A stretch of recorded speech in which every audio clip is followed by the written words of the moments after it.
Hey guys, welcome back to part 2 of how to get hired as a flight attendant. We're going to be talking about resumes. Now, resumes are the most important part to me, I believe, because it's computer generated, which is unfortunate. People are not reading these resumes anymore. An algorithm is reading it. So you're going to want to make sure it has the correct formatting, the correct layout, it has keywords, it has all the things to where a computer would pick it up and recognize that this is in line with the job description and what's happening here, and this is a person that I should pass on to the next round. So let's talk about formatting. When you format your resume, you want your name at the top, you want an objective. What is your objective? Now, your objective will look different for each job. These should not be carbon copies of each career field. So my objective for trying to get in aviation would probably look very different than my objective for trying to get into tech.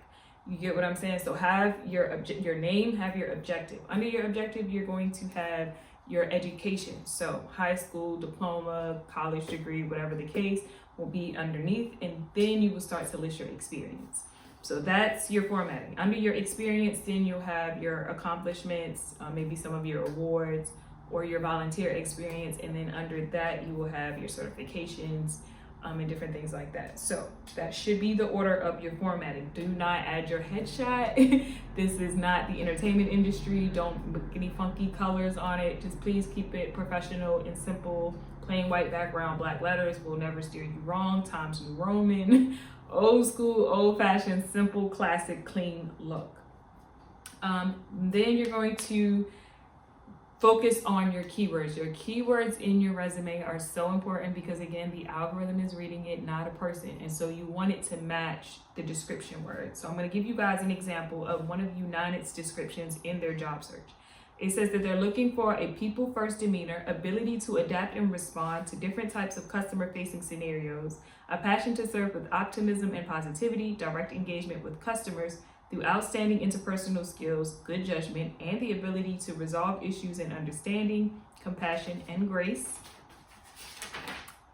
and influence customer loyalty through excellent service, represent the brand with pride and distinction. So how I would word this would say, I provided services to both businesses and individuals alike in a timely manner and within the constraints provided to me by the app. Then to show that I have experience with the public, I would say, in the event time constraints weren't able to be fulfilled, I thought on my feet, was able to resolve issues by communicating with compassion and understanding to both the businesses and the people alike.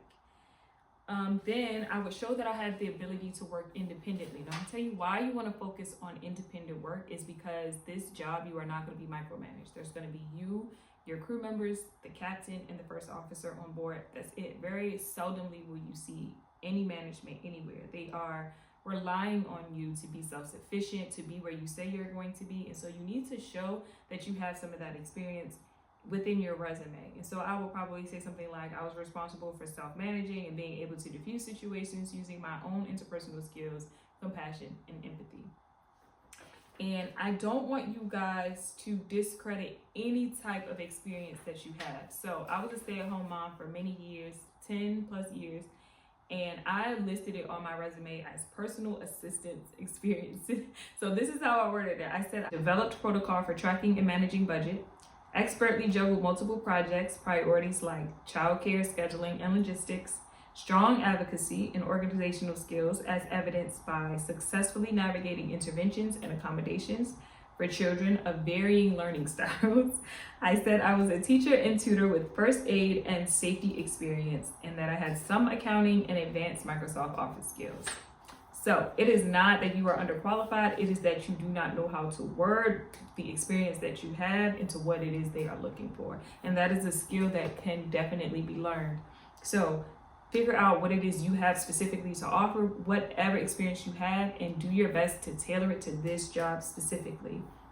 That's gonna make the world of difference. Then you wanna also include some certifications. I knew that this was a safety role, and so I went out and got a CPR certification.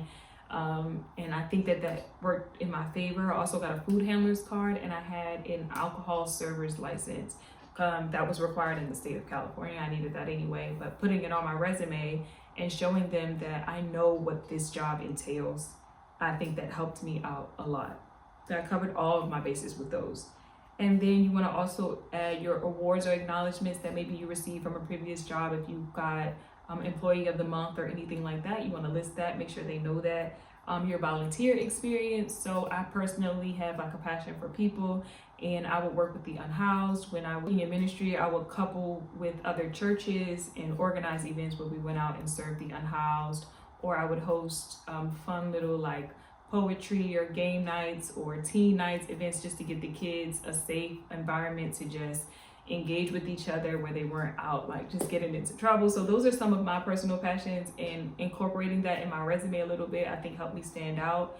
And then just being able to vocalize that when I got to the interview process also showed that I was somebody who was empathetic to people. Like I genuinely enjoy the general public that I'm working with, and I think that that makes a big difference. So if you can show that in some of your experience or some of your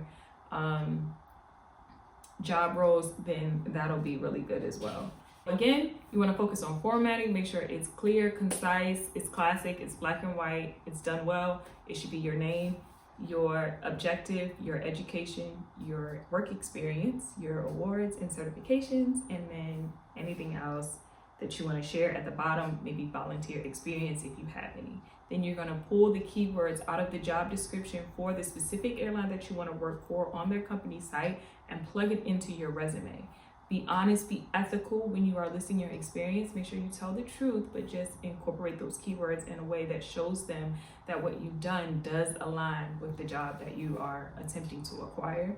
Then you want to make sure you are highlighting your certifications, CPR, anything that has to do with food service, maybe if you have language proficiency, all of those things are helpful. You want to make sure you list those. And then finally, again, do not discredit or discount any experience that you have had in this life. Do not say, oh, I was just this. There is a way to make that work for you in this instance. So if you found this video helpful, make sure you give it a thumbs up. It will help me a lot. It helps the algorithm.